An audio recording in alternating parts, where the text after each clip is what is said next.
So I'm currently heading to the BMW dealership.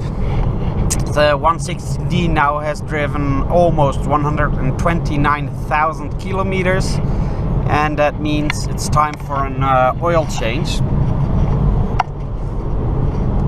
And it's quite windy, I notice.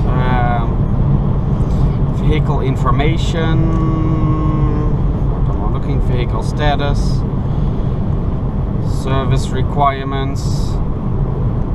Well, you can see here that I have to go for an oil change, the engine oil, which was due 1100 kilometers ago, but I think 1100 kilometers should be okay if you overdo it. So the last service of this car was back in 2019, like 6-7 months ago. And it was exactly 30,000 kilometers ago. So yeah, I'm just curious what they're giving me as a replacement car. I said if you have the new 1 Series, please give me the new 1 Series. I'll see to it if I can make a short video on my impressions on the new 1 Series. At least for now, only from looking at the new 1 Series. I'm not too fond of the design, and I haven't driven it yet, so I'd be very curious to find the differences between the F20 generation, which I'm currently driving, which is rear-wheel drive, and the new generation. I don't have the BMW code in my head, but the difference with the new 1 Series generation, which obviously has forward-wheel drive. So yeah, be careful here. So I'm curious about the differences, and I'll just tell you in the vlog my impressions on those differences and the new 1 Series. Oh yeah, one other thing, when I steer to the left, and then the maximum possibility steering to the left when I'm standing, the car makes an awful sound from the axle, from the right wheel, I guess. So I'm also going to ask the dealership to see if they can find what that is. And if you have any suggestions what that sound may be, then please let me know. I'll just show you in a second what it looks like.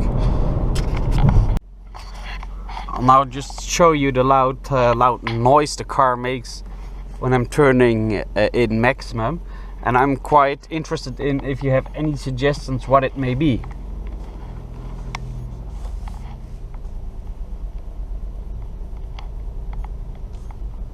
Oh well, and now it does nothing. Apparently it only makes that sound when it's cold, I guess. Really doesn't?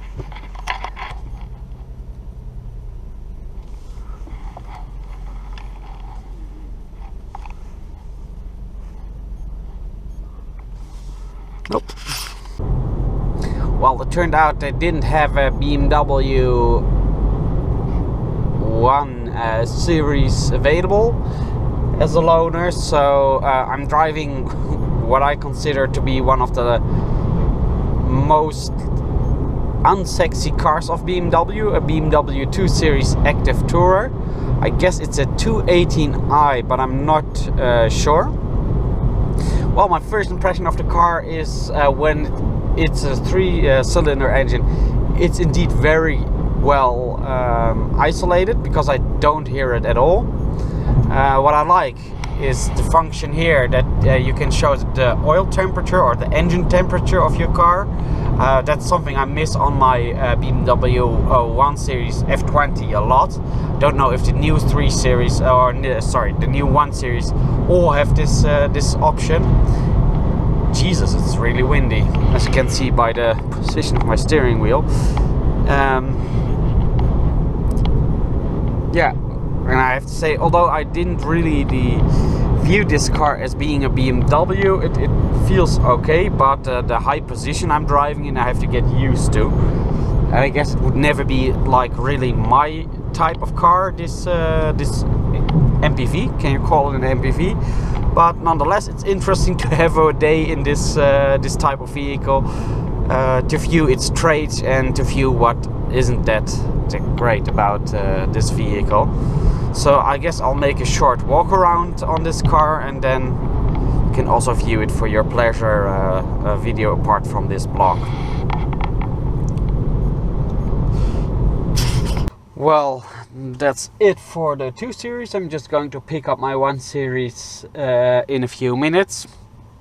What did I just learn about this car today? Well, one thing is that for some reason it keeps connecting to the connected drive app on my phone, although I didn't specifically add this car, and it has some old appointment it still follows. I don't know why it just always starts from itself, the route navigation. Anyhow, what I also learned was the touchscreen, and although I'm not a big fan of touchscreens, especially when you're driving, your fingers tend to bounce around a bit. If you're standing here, it still is easier to select all the functions by only tapping on it instead of having to switch or to go to all the functions with the iDrive controller or whatever other type of controller. This is just a bit faster. No, I prefer I like the touchscreen quite a bit. It makes you, or it enables you to be a bit faster when selecting certain functions compared to using a controller, regardless if it's an iDrive controller or a system made by another car manufacturer. Let's see how it did. My car, the driver information and the computer. Now, I drove for 162 kilometers today, averaged a speed of 42.7. My driving profile was about half of the kilometers on the highway, the other kilometers inner city travel. And the car, at least it says the trip computer, which is a bit optimistic always, says I used 7.5 liters on 100 kilometers. I have to say it was a very windy day today, so maybe that's also a reason why the consumption went up, but I'm not too fond of the consumption. But you still have to consider the 2 Series is a high car, so it catches more wind, so it will have a higher consumption. Well, what I also like a lot is the function here. It's so easy just to put your phone into the adapter and it starts charging. Awesome. And anyhow, would I just recommend the car? Depends. If you're the MPV style type of guy, yeah, it might be an interesting car. But I'm not an MPV type of guy, so although it's a very well spec'd 289i, this car, yeah, I probably prefer a different type of car. But still, the interior finish feels quite good.